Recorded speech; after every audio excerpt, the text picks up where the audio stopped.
नमस्कार, स्वागत है आप सभी का वाईबीएन बिहार झारखंड में। मैं हूं आपके साथ मुदिता। बिहार की सियासत यहाँ कुछ भी स्थायी नहीं है। जो आज दोस्त है कल दुश्मन बन सकता है और आज कहीं नहीं दिखता वो कल सत्ता का सबसे बड़ा खिलाड़ी बनकर खड़ा हो सकता है। आज हम बात कर रहे हैं बिहार की राजनीति के सबसे दिलचस्प नए समीकरण की। कांग्रेस और जनसुराज यानी प्रशांत किशोर का संभावित गठबंधन, और इस गठबंधन की वजह बनने वाली है कांग्रेस तेजस्वी यादव की खटास की। यही कहानी सिर्फ चुनावी जोड़ घटाव की नहीं है, ये कहानी है सफलताओं की भूख, सत्ता की चाह और नए राजनीतिक गणित की। बिहार में कांग्रेस की एक सबसे बड़ी दुविधा हमेशा से रही है, वो तेजस्वी यादव की परछाई से निकल ही नहीं पा रही। आरजेडी के साथ साथ चलते कांग्रेस पर भी एक ऐसा बोझ भी चढ़ता गया जो उसका अपना नहीं था, लालू यादव की जंगल राज का नैरेटिव, वो नैरेटिव जो तेजस्वी यादव के साथ कांग्रेस को भी ढोना पड़ता है। आरजेडी के साथ चलना कांग्रेस के लिए हमेशा से एक कंपल्सन जैसा रहा, लेकिन इस बार हालात बदले। कांग्रेस ने 61 सीटों पर चुनाव लड़ा और मित्रता के नाम पर 10 से 12 सीटों पर फ्रेंडली फाइट भी हुई, और नतीजा कांग्रेस सिर्फ 6 सीटों पर सिमट गई। यानी आरजेडी के साथ भी चली, वोट भी नहीं बढ़ा, कुर्सी नहीं मिली और बदनामी भी मुफ्त में मिलती रही। लेकिन अब नया मोड़ आता है। प्रशांत किशोर यानी पीके एक ऐसा चेहरा जो कांग्रेस के लिए पुराना भी है और नया भी। बिहार कांग्रेस प्रभारी कृष्णा अलावरू ने एक इंटरव्यू में खुलकर कहा कि ऑल ऑप्शंस आर ओपन, और ये संकेत बिहार की राजनीति में बड़ी हलचल पैदा कर गया। अब सवाल है, क्या कांग्रेस सच में आरजेडी का साथ छोड़ पीके का दामन थाम सकती है? चलिए अब जरा आंकड़ों में उतरते हैं। राजनीति सिर्फ भावनाओं पर नहीं चलती, गणित पर भी चलती है, और ये गणित ये कहता है कि पीके अब सिर्फ एक रणनीतिकार नहीं रहे, वो खुद एक थर्ड फोर्स बन गए।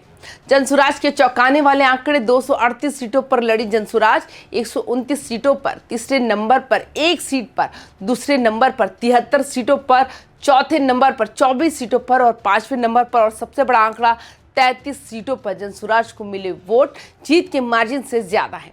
इन 33 सीटें में 18 सीटें एनडीए ने जीती, 13 सीटें महागठबंधन ने, एक एआईएमआई ने और एक बीएसपी। मतलब साफ है, पीके ने वोट काटे नहीं, वोट जमा किए। वो प्रभारी वोट है, अस्थायी नहीं। अब देखिए वोट शेयर, कांग्रेस 8.71%, जनसुराज 3.44% मिलाकर होता है। 12.15% और 12% वोट बिहार में किसी भी गठबंधन को तीसरा सबसे बड़ा मोर्चा बना देता है। यही कारण है कि कांग्रेस और पीके का साथ आना सिर्फ एक संभावना नहीं, एक पॉलिटिकल मैथमेटिक्स भी है। कांग्रेस बिहार में अपनी जमीन खो चुकी है। अब सच ये है कि बिहार में कांग्रेस का संगठन लगभग गायब है। प्रखंड कमेटियां नहीं, जिला कमेटियां अधूरी, टीम अधूरी। आरजेडी के साथ रहकर कांग्रेस ने केवल एक ही चीज पाई, हमारी औकात कम हो गई वाली स्थिति। दूसरी ओर पीके, जिन्होंने गांव गांव घूमकर आधे बिहार को जोड़ लिया, एक मजबूत संगठन खड़ा कर दिया और एक पूरी नई राजनीतिक संस्कृति बना दी। कांग्रेस को चाहिए संगठन, पीके को चाहिए पुराना राष्ट्रीय चेहरा। कहानी यही से जुड़ती दिख रही है। पीके पर लालू परिवार का कोई साया नहीं, उनका गठबंधन एक फ्रेश इमेज के साथ शुरू होगा। तेजस्वी का सदन में कम दिखना, विधानसभा में गायब रहना कांग्रेस को परेशान करता है। विपक्ष की जिम्मेदारी पीके ज्यादा निभा सकते हैं। कांग्रेस को वक्त चाहिए खुद को खड़ा करने का, पीके इसके लिए बेहतरीन विकल्प है। पीके का वोट बैंक बढ़ रहा है, लेकिन राजनीति में अकेला चलना आसान नहीं होता। कांग्रेस दे सकती है राष्ट्रीय चेहरा, संसदीय अनुभव, बड़े संसाधन, चुनावी पहचान पीके को दे सकती है। संगठन, नया वोट, युवाओं की ऊर्जा, फ्रेश छवि, दोनों की जरूरत एक दूसरे को पूरी करती है। अब सबसे बड़ा सवाल कि इस कहानी का विलेन कौन है, तो सीधा जवाब है तेजस्वी यादव। तेजस्वी जानते हैं अगर कांग्रेस पीके के साथ चली गई तो महागठबंधन की राजनीति पूरी तरह हिल जाएगी, क्योंकि कांग्रेस के पास पारंपरिक वोट है, पीके के पास नया वोट है और तेजस्वी के पास सिर्फ मुस्लिम यादव वोट है। अगर मुस्लिम वोट पीके कांग्रेस के साथ शिफ्ट होता है तो आरजेडी की राजनीति बिखर सकती है। पीके पहले ही कह चुके हैं उनकी राजनीति संघर्ष की होगी।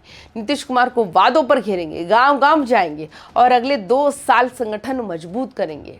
कांग्रेस भी अब समीक्षा मोड में है। राहुल गांधी बिहार को लेकर दोबारा समीक्षा करने वाले हैं। कांग्रेस चाहती है कि हम जमीन दोबारा बनाएं। बस दोनों के रास्ते एक ही मंजिल पर जाकर मिलते दिख रहे हैं।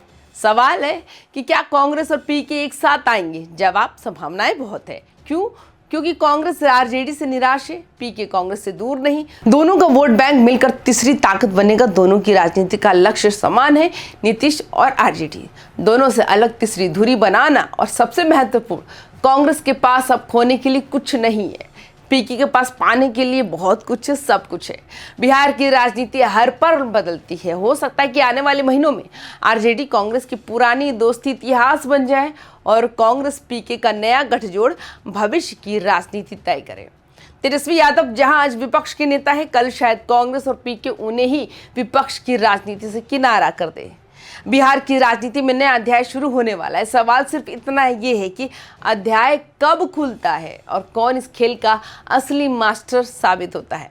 देखते रहिए, क्योंकि बिहार की राजनीति हमेशा दिलचस्प मोड़ लेकर आती है।